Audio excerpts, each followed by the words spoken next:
Hi everyone, happy International Women's Day. I am a master procrastinator when it comes to filming and editing videos, but every year I make a special International Women's Day video on time and without fail.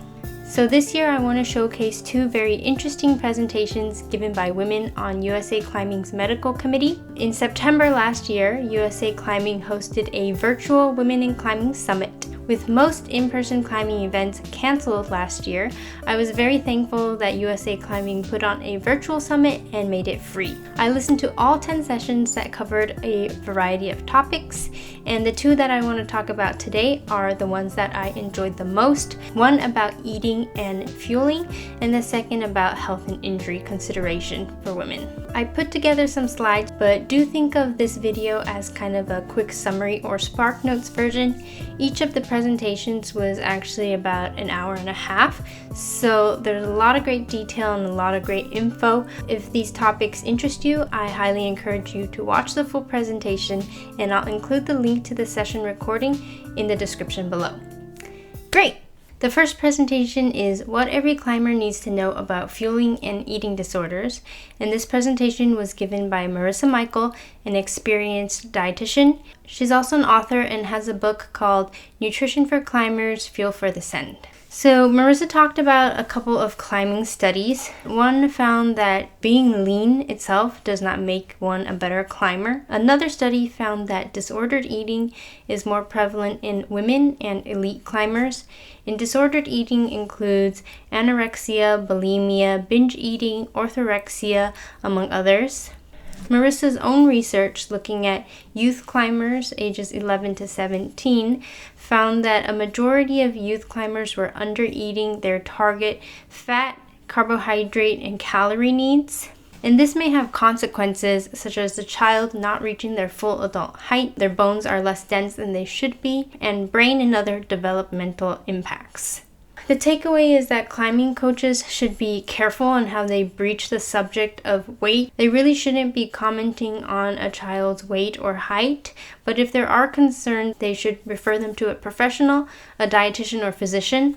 And we need to be able to identify signs of eating disorder so that if we do see someone exhibiting these signs, we can refer them to seek professional help. And we also need to understand that eating disorders are not a choice, they're a mental illness and require treatment from a professional. So some of the signs may be frequent bathroom trips, indicative of purging, low energy, lost period, weight loss, wearing baggy clothes, always feeling cold, food rituals, obsession with food, skipping meals, restricting food, comments about being fat or discontent with their body, and this last one really stood out to me, exercising beyond what is reasonable.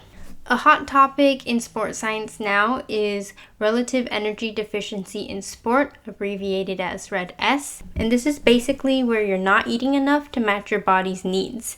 A lot of the body systems can be affected, and someone may experience decreased muscle strength, endurance, and glycogen, energy storage, depression, mood disturbances, increased risk for injury, decreased training response, judgment, concentration, and immunity, and compromised bone health. So this can look similar to overtraining, but whereas overtraining can be fixed by taking a rest day or cutting back on training, RED-S is fixed by eating enough.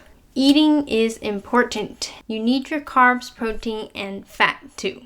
Fluids are also important, not just for hydration, but mental acuity. Marisa shared this climbing nutrition cheat sheet. It's available on her website, and I put the link here if you want some guidance on how much you should be eating to fuel your climbing. Sometimes we go straight from work to the climbing gym or straight from school to the climbing gym, and we need to be aware and make sure we're eating enough. So if you have 2 to 3 hours, that may be enough for a meal, but if you only have 1 to 1.5 hours, you might want to get something light and quick to digest, something low in fiber and fat, and after climbing you can have a more substantial meal. So eat enough. The next presentation was given by Dr. Ziva Petrin, Health and Injury Consideration in Female Climbers. Ziva herself was an elite rower, and also a climber. So she climbed until she was 5 months pregnant. She was also an avid runner and ran through her pregnancy. To set the stage for this discussion, we need to first understand the differences in anatomy and physiology between men and women. Typically, women are smaller with less natural strength. So we are shorter, have smaller reach, smaller feet and hands, shorter legs, a wider pelvis, which impacts knee structure. So rather than the knees coming straight down, they come down more at an angle. Women also have a lower aerobic endurance capacity. Our hearts can pump less and our lungs are smaller, so our max endurance is lower. We have a higher body fat percentage and we have less muscle strength in our arms and legs. Women generally experience an earlier onset of puberty. When boys and girls start puberty, that's when we really see the gender differences kick off in strength. And sadly, that's also when we see a lot of girls drop out of sports. Just comparing the boys and girls, it may look like the girls are not improving as quickly as the boys. We also need to think about the influence of biological sex on injury risk.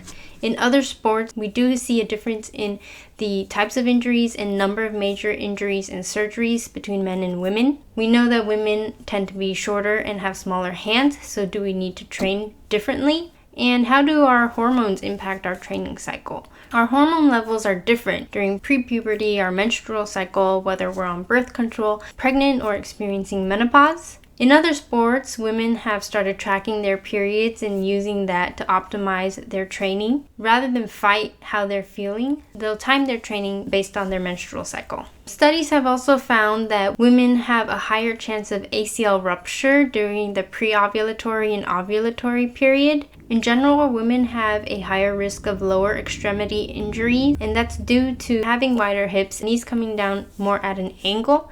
And that difference is really apparent when we look at cutting and pivoting sports and jumping and landing sports.